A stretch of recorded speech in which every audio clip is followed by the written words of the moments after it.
are lucky enough to have loyal staff. அது வந்து ரொம்ப முக்கியம். அண்ட் அவங்க லாயல்ட்டிக்கு one of the key ingredients that I have seen my dad do is சம்பளம் கொடுப்பாங்க. அது அவங்களுக்கு ரிக்குவயர்மெண்ட் ஜாஸ்தியாக இருந்தாலுமே இப்போதைக்கு எங்களால் இவ்வளோ தான்ப்பா கொடுக்க முடியும் அப்படின்னு சொல்லி அந்த சம்பளம் கொடுத்தாலுமே he makes sure that the salary that he gives is invested well.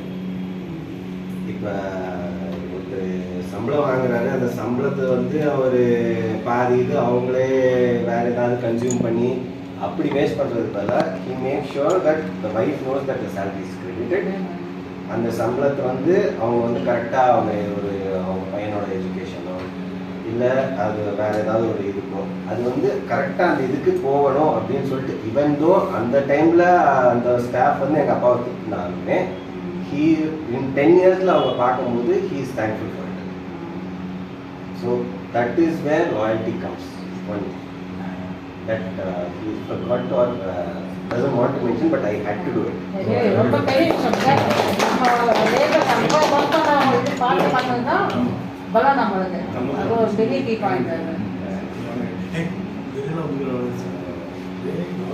Almost everything is covered, but இருந்தாலும் நான் வந்து நீங்க சொன்ன இதுக்கு வந்து லாஸ்ட் இயர் ஆயிட்டு உங்களோட ஸ்டாஃப் பொறுத்து வந்து ஆப்ரேஷன் பண்ணுறதுக்காக ஸோ எல்லாமே சேர்ந்து போஸ்ட் பண்ணி நாங்கள் எல்லாமே பணம் வாங்கி கொடுத்தோம் ஆப்ரேஷன் சர்ஜரி பண்ணுறதுக்காக. ஸோ அவரை வார்டரை வந்து இந்த மாதிரி எங்கள் ஸ்டாஃபுக்கு சர்ஜரி பண்ணணும் எல்லாம் பண்ணுங்க அப்படின்னு நம்ம குரூப்பே நிறைய பேர் டொனேஷன் பண்ணாங்க.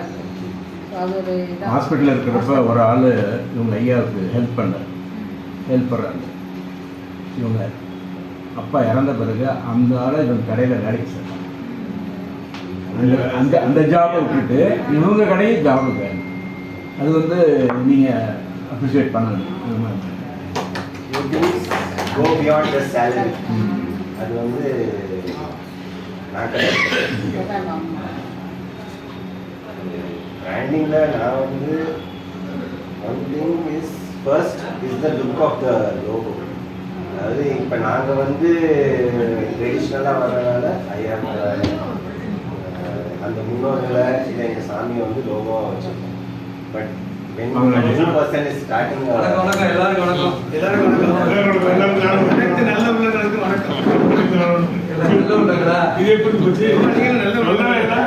நல்ல எண்ணங்களுக்கு போய் வாடிங்க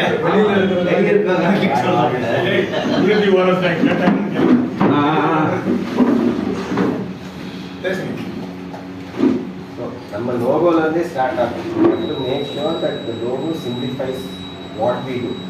நம்ம என்ன பண்ணுறோம் ஒரு கன்ஸ்ட்ரக்ஷன் கம்பெனினா இந்த logo has to have some kind of building இல்லை ஒரு சேவரேட்ஸ் ஸ்நாக்ஸ் பண்ணுறோம்னா அந்த இதுக்கு தக்கன அந்த லோகோ பார்த்தோன்னே இவங்க இந்த ப்ராடக்ட் தான் டீல் பண்ணுறாங்க அப்படிங்கிற ஒரு கிளாரிட்டி வந்துடும். First pointing branding. Second thing is the voice.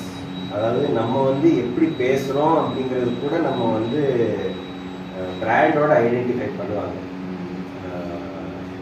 So how we talk to our customers, how we communicate is also part of a brand. அதில் வந்து இப்போது தாத்தா வந்து இங்கே எல்லார்கிட்டையும் நல்லா பேசுவாங்க.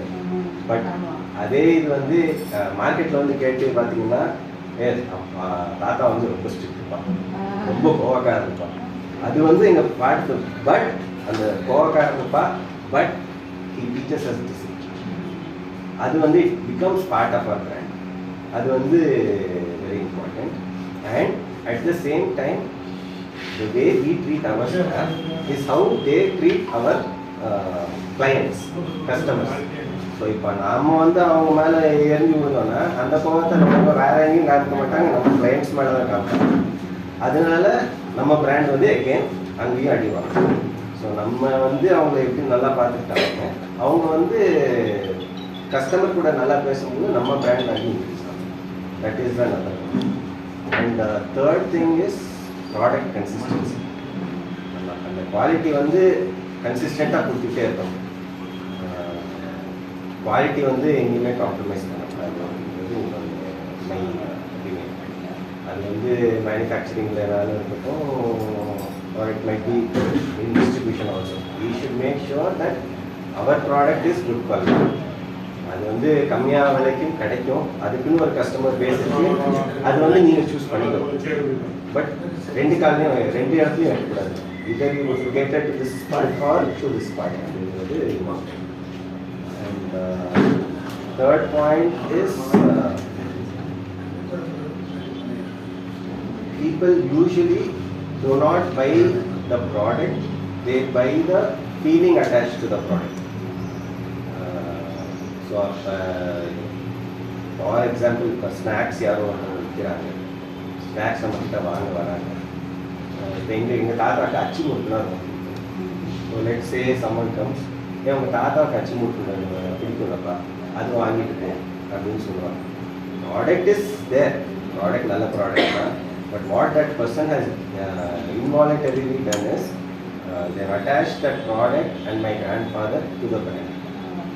அவ்வளோதான். அவங்க அதனால தான் அவர் பேரே அசோகா பாக்கு தங்கத்தில் வந்து தங்கவர் கிடையாது, அசோகா பாக்கு தங்கத்தில் அசோகா பாக்கு தங்கத்தில் கிடையாது, அசோகா பாக்கு அவ்வளோதான். அசோகா பாக்குன்னு சொல்லலாம், தங்கத்திலோட கிடையாது, அசோகா பாக்குன்னு அசோகா பாக்கு தான்.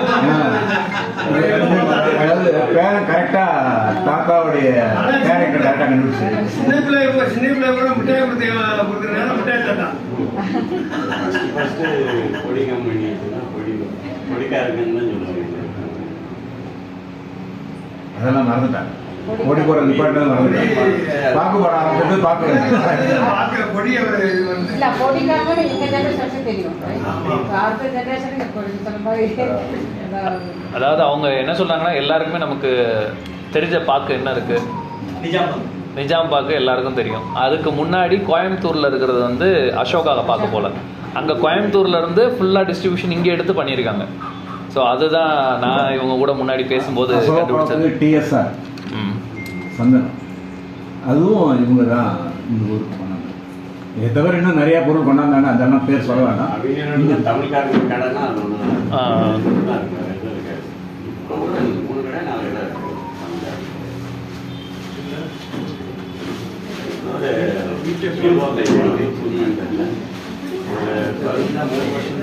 மேக்ஸிமம் பண்ணுவாங்க. அடுத்து 4வது ஜென்ரேஷன் வேறு போவாங்க. அதுக்காக நாங்கள் என்ன பண்ணோம், அவங்களோட correct base of business change பண்ணோம், ப்ராடக்ட் சேஞ்ச் பண்ணியிருக்கோம், ப்ராடக்ட் வேறு ப்ராடக்ட் ஆட் பண்ணியிருக்கோம். அதனால் அந்த இது வராதான்னு தெரியும். வேறு ஏதாவது பண்ணணும்னு இல்லைனாச்சு வந்துடும். நீங்கள் லொக்கேஷன் மாற்றிட்டாலே சரி, லொக்கேஷன் மாற்றணும்னா அது கரெக்டாக.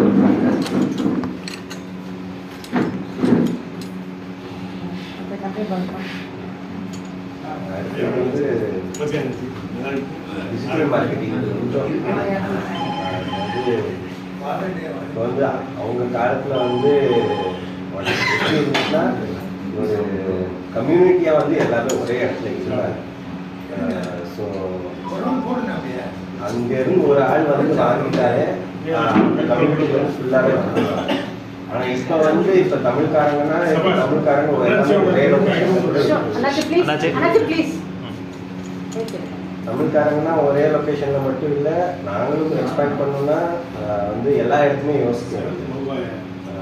இப்போ தமிழ்காரங்க வந்து வெறும் தமிழ்நாட்டில் மட்டும் இல்லை, ஆல் ஓவர் வேர்ல்டு இருக்காங்க. ஸோ அந்த டைமில் வந்து நம்ம வந்து word of mouth is always the best. But at the same time வேறு மார்க்கெட்டிங்னு யோசிக்கும் போது டிஜிட்டல் மார்க்கெட்டிங் வந்து இன்ஸ்டெட் ஆஃப் பிரிண்ட் மீடியா, அதாவது பேம்ப்ளெட் அடித்து நியூஸ் பேப்பருக்குள்ளே சேர்த்து வச்சாலுமே அதோட எஃபிஷியன்சி வந்து ரொம்ப ரொம்ப கம்மி. அது கரெக்டாக அவங்க ஆடியன்ஸுக்குன்னு ரீச் பண்ணுறது ஒரு 20% இருக்கலாம், மீதி எல்லாருமே அது போண்டா போடுறது தான் யூஸ் பண்ணக்கூடாது. பட் அதே இது வந்து நம்ம டிஜிட்டல்னு பண்ணும்போது நம்ம ஆடியன்ஸ் யார் அப்படின்னு நம்ம டிஃபைன் பண்ணிட்டோம்னா அது வந்து ப்ரிசைஸாக கரெக்டாக அந்த ஆளுக்கு வந்து சேர்ந்துடணுங்கிறது வந்து ஒரு கேரண்டி இருக்குது, மினிமம் கேரண்டி. அதை வந்து நம்ம கன்வெர்ட் பண்ணுறது வந்து it is with our brand and everything. அதனால தான் digital மார்க்கெட்டிங்கிறது very important.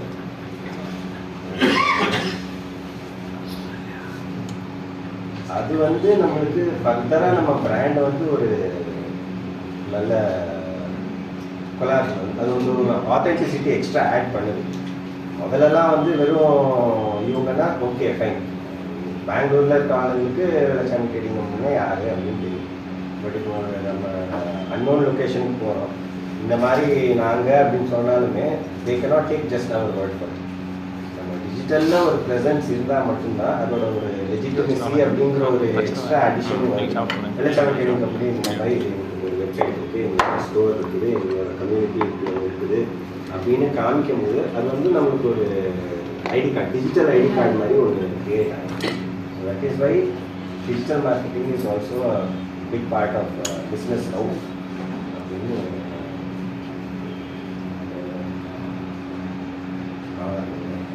everything else I think is okay. Nice.